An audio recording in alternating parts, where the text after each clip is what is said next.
আগামী 19 তারিখে প্রথম দফার নির্বাচন গোটা দেশ জুড়ে যার প্রস্তুতি শুরু হয়ে গিয়েছে এবং একই সঙ্গে তারকা প্রার্থী হোক বা হাই ভোল্টেজ কেন্দ্রের প্রার্থী তারা নির্বাচনী প্রচার সারছেন একেবারে শেষ মুহূর্তের পরিস্থিতি কি রয়েছে গোটা দেশের প্রত্যেকটি লোকসভা কেন্দ্রের সেই সমস্ত খবর নিয়েই শুরু করছি মহারণ 2024। আর সবার প্রথম যে খবরের দিকে আমাদের নজর রাখতেই হচ্ছে, সংকল্পপত্র গতকালই প্রকাশ করা হয়েছে বিজেপির পক্ষ থেকে। আর এই সংকল্পপত্র দুর্নীতির অস্ত্রের সামনে প্রধানমন্ত্রী নরেন্দ্র মোদী। দুর্নীতি রুখতে কঠোর পদক্ষেপ করা হবে গ্যারান্টি দিয়েছেন প্রধানমন্ত্রী নরেন্দ্র মোদী। সরাই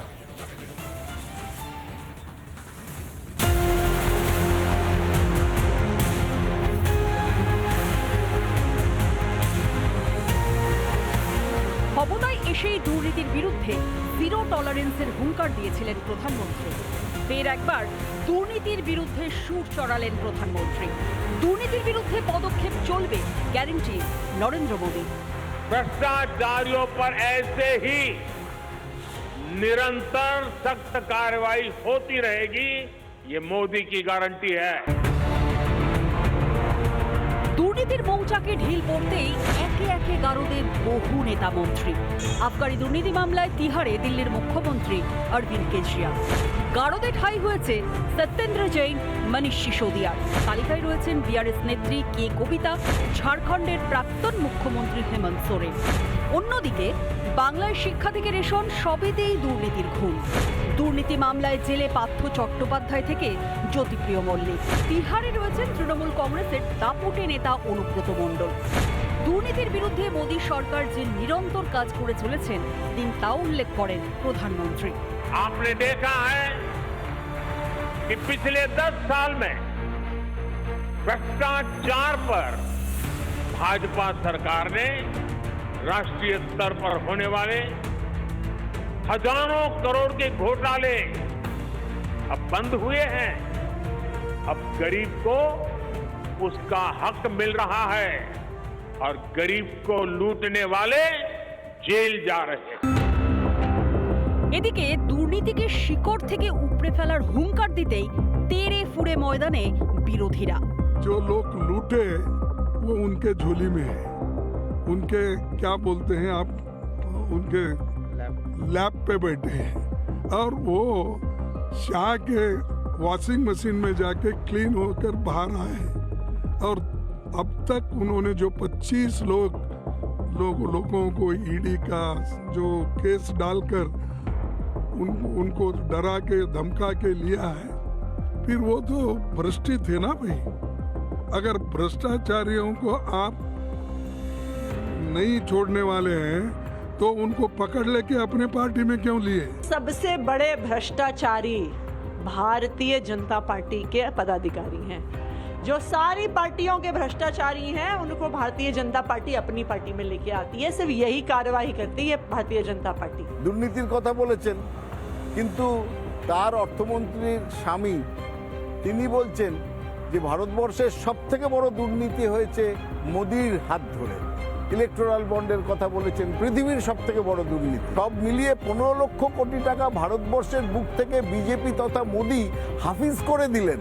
সেটা দুর্নীতি নয়। এখানে 10 কোটি, ওখানে 5 কোটি, তার জন্য তিনি মানুষকে দিশা দেখাচ্ছেন দুর্নীতি মুক্ত। সব থেকে বড় দুর্নীতি করেছে বিজেপি। তার মুখে দুর্নীতি মুক্ত ভারত মানায় না, বরং মোদি মুক্ত ভারত হলে দুর্নীতি মুক্ত ভারত অটোমেটিক্যালি হয়ে যাবে। বাংলায় প্রচারে এসে দুর্নীতির বিরুদ্ধে সুর চড়িয়েছেন প্রধানমন্ত্রী। শুধু কথার কথা যে নয়, এদিন বিজেপির সংকল্পপত্রেও তারই প্রমাণ পাওয়া গেল। রিপাবলিক বাংলা। পয়লা বৈশাখে বিজেপির সংকল্পপত্র প্রকাশ করা হয়। আর সেই সংকল্পপত্র নিয়ে কার্যত শাসক বিরোধী জোর চক্কর। কে কি বলছেন বিজেপির এই সংকল্পপত্র নিয়ে, যেখানে একগুচ্ছ চমক আনা হয়েছে আগামী 5 বছরের জন্য। শোনাই। ऐसे नहीं बोलते हैं हमारे प्रधानमंत्री ना, जनता मोदी जी पर विश्वास करती है, तब इनको जिताया ना, पूरा बहुमत दिया 14 में, पूरा बहुमत दिया 19 में, 400 के पार कराएगी 24 में, क्योंकि जनता को मोदी जी पर विश्वास है कि मोदी जी हमारे विकास की गारंटी है। और ये संकल्प पत्र उसी का एक बहुत बड़ा संकेत है, समझना चाहिए। घोषणाएं कैसी हैं ये तो लोग जानते हैं। 15 लाख किसी के खाते में नहीं पहुंचा, कोई यहाँ तक कि भाजपाइयों के खाते में भी नहीं पहुँचा। 2 करोड़ नौकरियाँ सूख गई, बल्कि उल्टा जो है।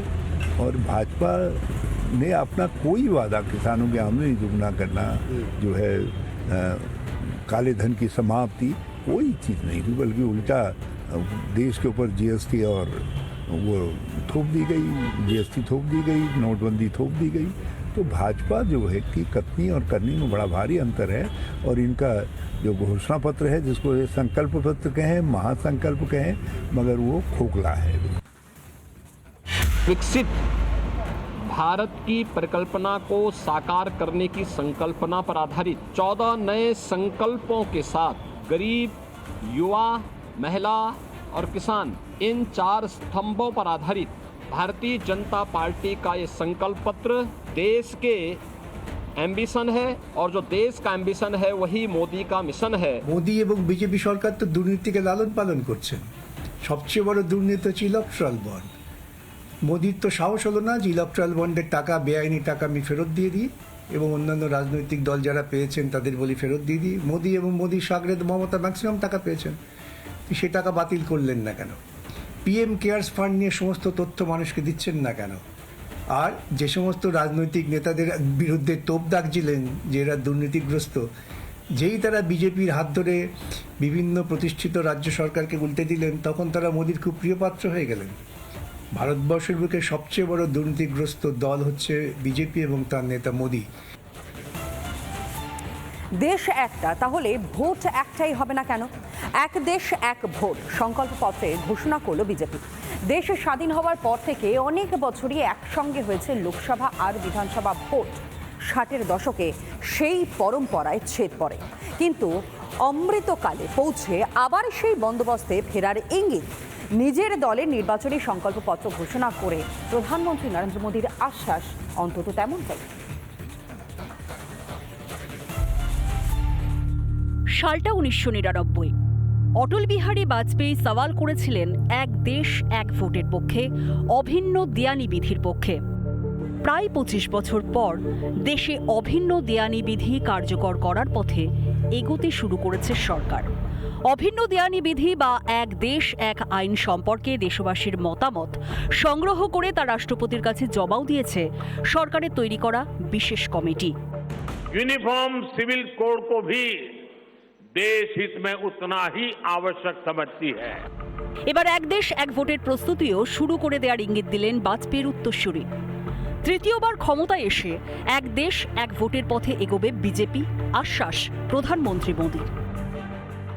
वन नेशन वन इलेक्शन के विचार को भी साकार करने का संकल्प लेकर के आगे बढ़े।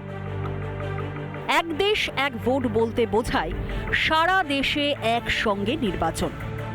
দেশ স্বাধীন হওয়ার পর একসঙ্গে লোকসভা বিধানসভা ভোট হতো। 1967 সাল পর্যন্ত একসঙ্গেই হয়েছে সব ভোট। 1970 সালে লোকসভা ভেঙে 71-এ ভোট হয়। তখন থেকে এক দেশ এক ভোটের পরম্পরায় ছেদ পড়ে। এক দেশ এক ভোটে ফেরা বিজেপির সংকল্প যথারীতি তীব্র বিরোধিতার পথে হেঁটেছে বিরোধী দলগুলি। হ্যাঁ, প্রধানমন্ত্রী তো চাইছেন দেশের বিভিন্নতাকে নষ্ট করতে। ভারতবর্ষের পরিচয় হচ্ছে ভারতবর্ষের বিবিধের মাঝে দেখো মিলন মহান, এই যে ঐক্যের বার্তা যুগ যুগ ধরে ভারতবর্ষের মানুষ ছড়িয়ে এসছেন, তাকে ধ্বংস করতে চান। এক দেশ এক ভোট, এক ভাষা এক নেতা, পুরো হিটলারি কায়দা। সুতরাং এত বড় দেশ, ভারতবর্ষের সংবিধানে বলা আছে ইউনিয়ন অফ স্টেটস, সুতরাং ইউনিয়নটা মাথায় রাখতে হবে, ইউনিটি নয়। এই বোধটা বিজেপি যত দ্রুত মাথায় আসে ততই ওদের পক্ষে মঙ্গল, দেশের পক্ষে মঙ্গল। সিঙ্গল পার্টি ডেমোক্রেসি বলে যদি যে জিনিসটা, সেই জিনিসটা শুরু করার দিকে যাচ্ছেন নরেন্দ্র মোদী, এই নিয়ে আমাদের কোনো সন্দেহ নেই। এবং ভয়ঙ্করভাবে গণতন্ত্রকে নষ্ট করে দেওয়া, সংবিধানকে বিকৃত করা এবং একদলীয় স্বৈরতান্ত্রিক শাসন আনার চিন্তা করছেন নরেন্দ্র মোদী। তৃতীয়বার ক্ষমতায় এসে এক দেশ এক ভোট যে হবেই তেমনই গ্যারান্টি দিয়েছেন প্রধানমন্ত্রী। এই পরিকল্পনা বাস্তবায়িত হলে নির্বাচনের বিপুল খরচ বাঁচবে বলে দাবি বিজেপি। সংকল্পপত্রে ঘোষণা তো হয়ে গেল, কার্যকর করা কি সহজ হবে? পদে পদে রয়েছে কাঁটা, কাঁটা উপড়ে সংকল্প পূরণ করা গেলে মোদী সরকারের মুকুটে নিঃসন্দেহে যোগ হবে নতুন পালক।